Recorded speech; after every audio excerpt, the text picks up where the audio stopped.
Slamdown is sponsored by Body Slam and Jam and WWE Smack Talk.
Welcome to another episode of Slamdown Live with me, your host, Ashley Friend, and covering everything WWE RAW. Now, I've got to say, RAW is slightly improved. I think the shake-up has done a bit of good. I still think 3 hours is too long, because some of the content at some points was quite dreary. It sort of started to bore me a little bit. I don't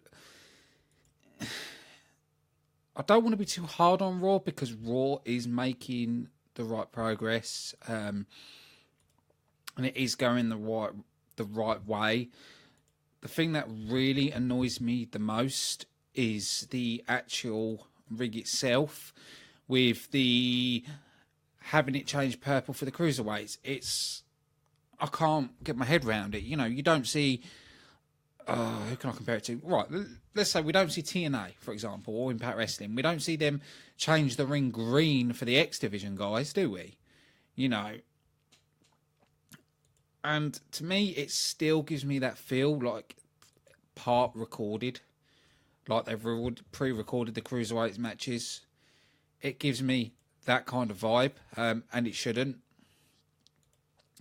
I think that's one of the areas they drastically need to look at improving. But in general, the cruiserweights have got a lot better. We're getting a lot more plot-based and a lot more storylines with the cruiserweights instead of random matches.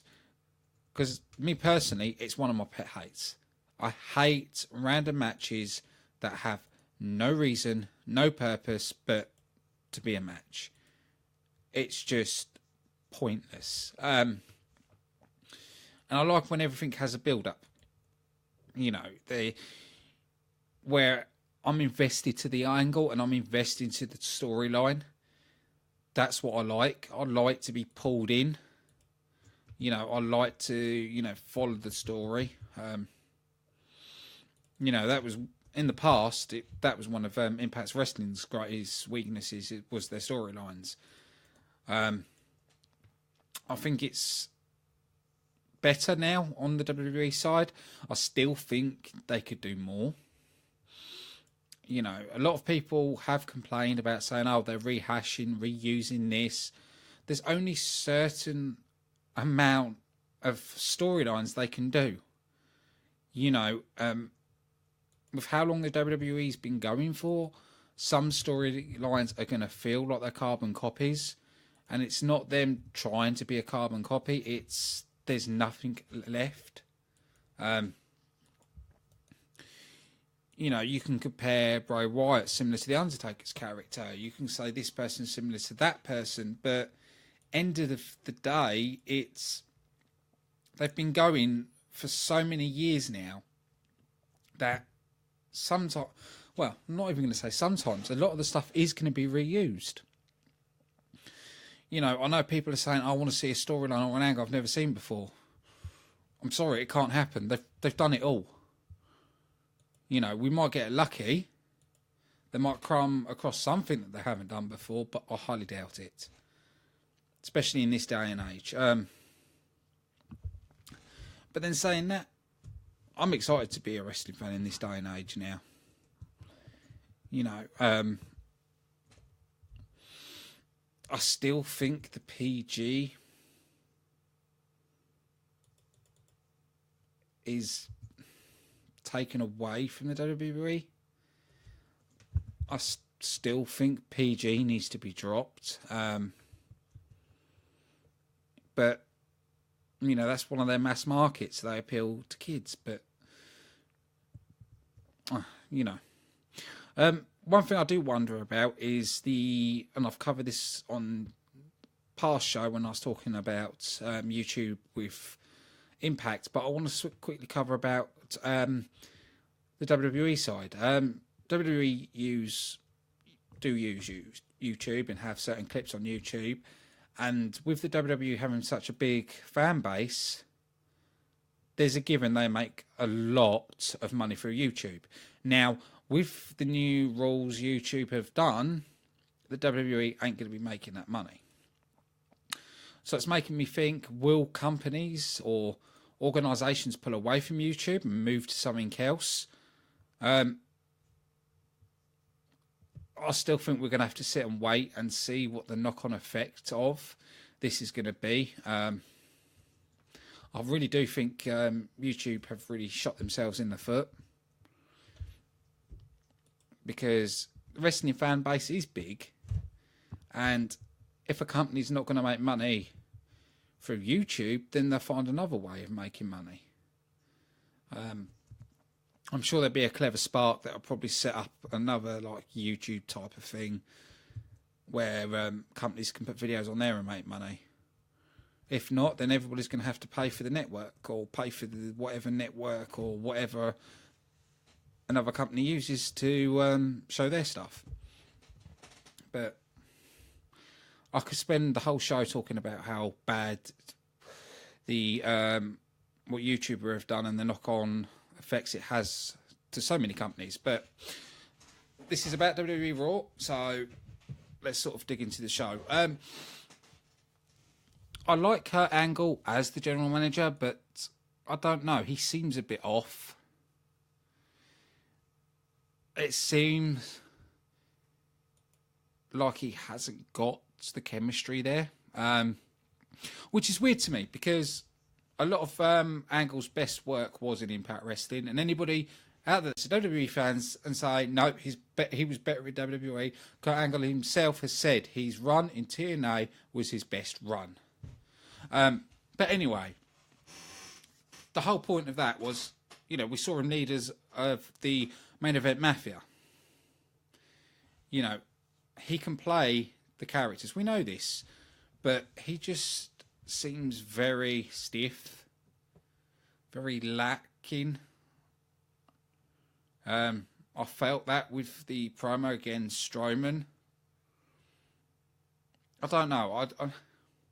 Maybe it's going to give time for Angle to get used to this role, or I don't know. Something about it it just seems a bit off to me. But we did say Kurt Angle cut the celebration short, announcing that he had sanctioned a match between Reigns and Braun Strowman for WWE Payback. Braun Strowman wanted a match today. He wanted to go against somebody, and if he didn't get his way, there'd be big consequences. Or he said to Kirk, or else. After that, we saw Samoa Joe taking on Chris Jericho. Now, it seems like Samoa Joe is going to get the push to go for the main title, especially with him going up against Seth Rollins at Payback.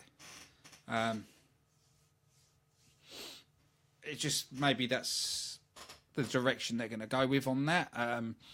You know, I thought it was going to be Kevin Owens and Samoa Joe going for the tag teams, you know, put it down that way. but it looks like they're more behind Samoa Joe at the moment. But we did see Samoa Joe win the match, but it was a very back-to-forth match. We also saw Chris Jericho backstage, and then we saw the Drifter walk behind Chris Jericho and the interviewer, with Jericho saying, "Tom, you're not going on the list," and put the Drifter on the list. So I wonder if they're sort of pulling towards Jericho and the Drifter having a match next, pulling Jericho away from Samoa Joe and Seth Rollins. You know, we could still see Chris Jericho move to SmackDown. If he beats Kevin Owens at Payback and he holds the title, then he has to go to SmackDown, obviously. But does that mean Kevin Owens can come back to Raw, or Kevin Owens staying where he's staying? I don't really get it. Hasn't been really explained. After that, we was meant to see Luke Gallows, Carl Anderson taking on the Golden Truth, but we saw Strongman take out the Golden Truth backstage. So it led to Luke Gallows and Carl Anderson being in the ring, calling basically an open challenge out. Enzo Amore and Big Kaz came down. It was an alright match. I think the way they was going to go with this, with Luke Gallows and Carl Anderson taking on the Revival, but the Revival won't be on Raw for a little while because one of them is injured. I can't remember his name. He's out with an injury at the minute. So we don't know what's going to happen. I think they'll probably just keep the Revival off TV for a little while until Dash Wilder is back. I can't see them putting the other bloke on his own on a singles run. I think they'll wait on that one. But we did see Luke Gallows and Carl Anderson ended up winning the match. I think they're going to probably build for Luke Gallows and Carl Anderson to have another go for the main title. We saw Dean Ambrose appear on Miz TV. Now, to me, this was... I don't know. I didn't really see much point in this. I just found it...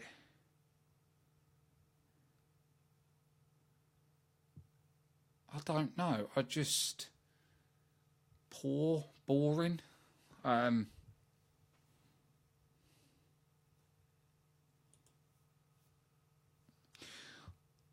You know, normally the Miz does, his stuff's been golden, but all he did was just saying how Ambrose isn't the typical superstar, called him a boy, and what he's done to the title. Okay. Saying he was lazy to shatter the glass ceiling, and it was all right. It wasn't bad, but it was just a bit bland. That's what I felt on that. I felt they could have done a lot better. They could have done something different, but it just felt meh.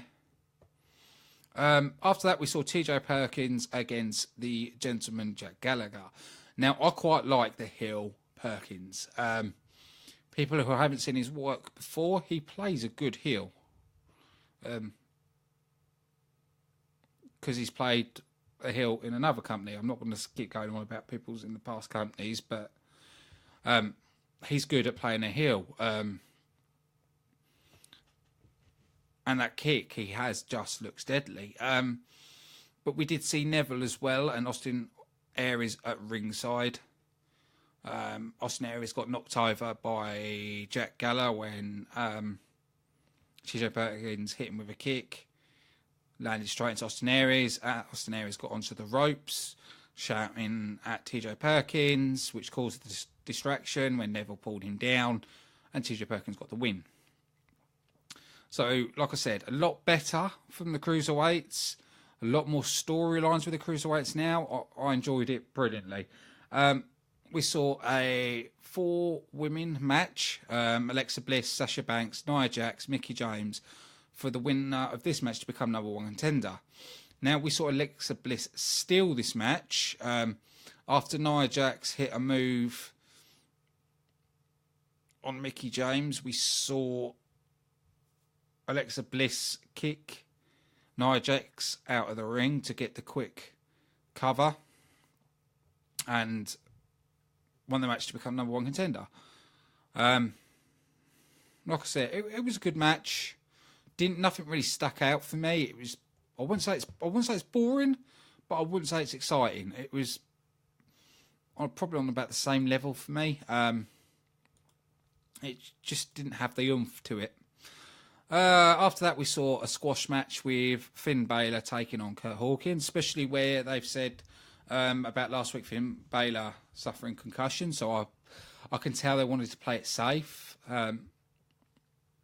We just saw Curtin's got beat up like normal, like we've seen on SmackDown. After that, we saw the Raw Tag Team Champion Jeff Hardy taking on Cesaro.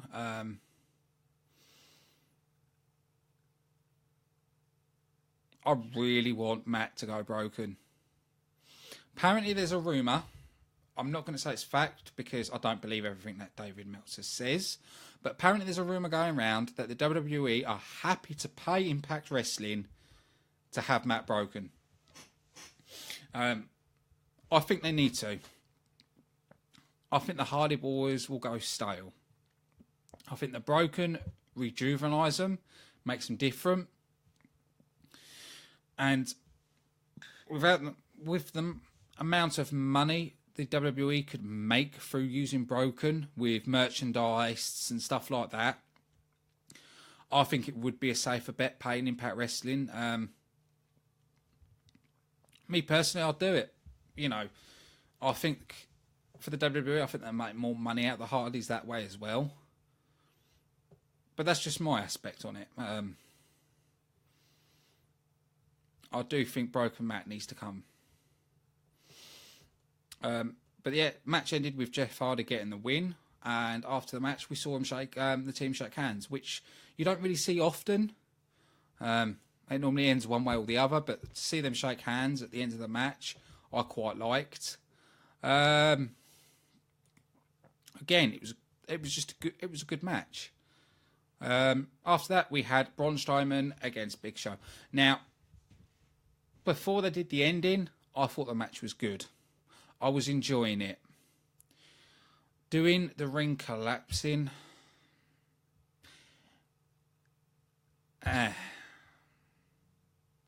it didn't make me excited. It didn't make me, oh my God. We've seen it before with the ring collapsing.